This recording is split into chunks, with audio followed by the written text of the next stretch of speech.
So without the big things, we were getting you up to Big Thing 12. See, Big Thing 12 was atomic power. And the power to destroy ourselves with atomic weapons.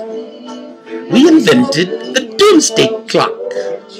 Let's call it around 1945. Man invented his own doomsday machine. Oh, atomic power could be something interesting if we didn't worry about our doomsdays. But anyway, Big Thing 12, actually, that starts clocking you out. Because when you have a gun to your own head, when you have asymmetric destruction that can go wacko if you get loose nukes or other kinds of WMD, you got a big problem on your hands when you can't have justice and peace on earth. But now we're getting ahead or behind the story. But anyway, Big Thing 12 was your bums.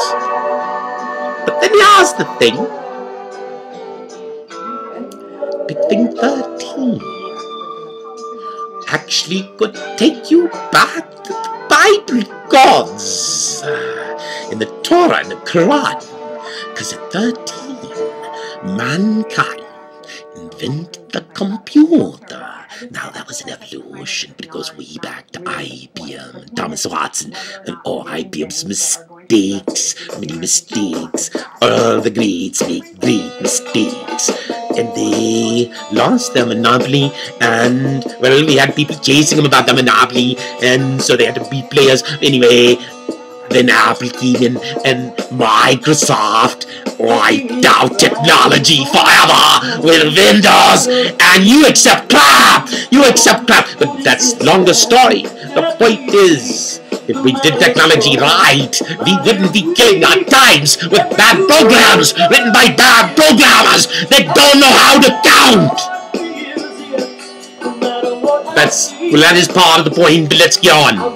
So now we get up to Big Thing 14. Now we only have 2 before we get to 16 the internet, which I claim to reinvent. Okay, so we get to Big Thing 14. I call it life sciences, genetics, whatever you want to call it. It's sort of the practice of human life. And the thing is, I'm not a really official doctor, well, but I did ask long ago, who's the doctor, source of earth, and who's in charge of your Hippocratic oath? Because that is one truth that I think I know. There can only be one best practice for one given situation at one given time. And when people are practicing all over the map, they can't help it. They must be malpracticing. And if we are using our best technologies to better practice, we are killing ourselves and we are violating our doctor orders, and you know that.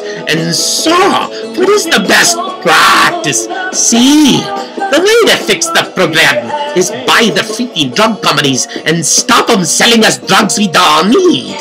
Have them pay for results. We will pay them for results, and we'll measure them by the health of people. And to help the health of the people, on the wireless internet will find truths, find better diets, find better plans for people to live and live longer. So that was Big Thing 14. And now we get to the 15, the 1 and the 5, and that becomes interesting. That was my main play. Well, not really my main play, but I was in the middle of that thing, and I'm still in the middle of you're in the middle of it. I call it, you know it is the cell phone. The cell phone, you think the cell phone is Big Thing 15, but Big Thing 15 is bigger than that. Because Big Thing 15 is first convergence.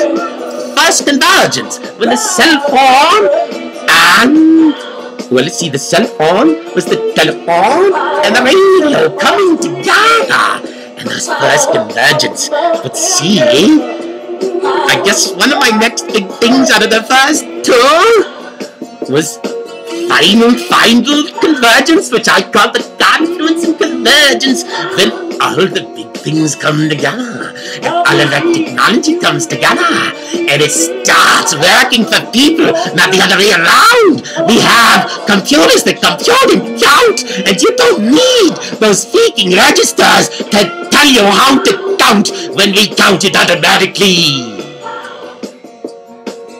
So, that's it. Those are the 16 big things. Back to your internet. And so, what are the next big things? Well, I think one of them is my confluence of convergence. When we converge it all. Well, how do we converge it all? You just can't do it in your world. You need a new world order. Now that's where my second one came in. Or maybe it was my first. But it was like, okay, actually, maybe it is my second one. I don't know, I think it's 17. Was I reinvented your monetary system. I reinvented a new capitalism. I reinvented the capitalism of the people with trickle-up, trickle-down economics, with infinite wealth. When I invented infinite wealth and tied it to my technology plan, well, I know I own you other sharp people because my plan's better than Einon's. She was my Bible. Fountainhead and other shots, but you don't have to listen to a fictional Bible written by somebody trying to find a higher mind. You listen to the prophet who found it. And I guess that's the next big thing. Did I decode all your Bibles? Did I decode all your religion? Well, I just wrote my own Bible, my own language. My own King's English, converging English with computer code, an English language that could tear down our Tower of Babel, that could make all humans on earth a part of one mind, a part of one collective, honoring knowledge and truth, and justice for all, as part of the deal. A deal between every human and the enterprise.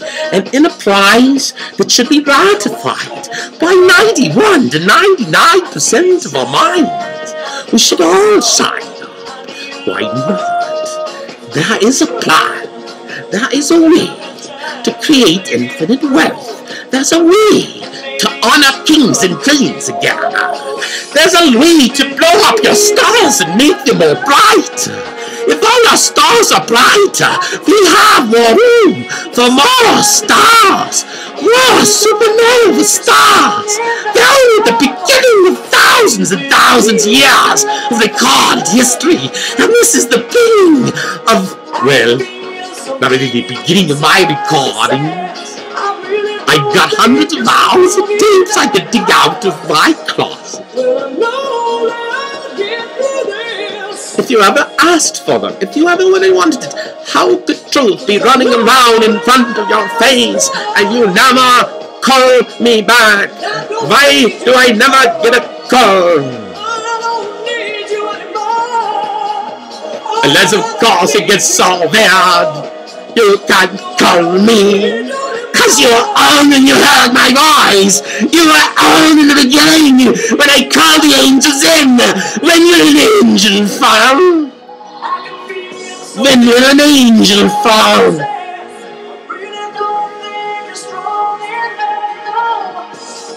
You can't fight the truth, can you? If the truth shall set us free, why would we fight it? If we could eliminate death and taxes and build a better enterprise, sure, lots of people are going to be out of jobs, but the promise of this enterprise is to equalize that with more profits when we buy you out of your existing positions and reposition you on the IPO of the planet Earth for thousands and thousands of generations. You're at the ground floor. You're way beyond Wall Street 999.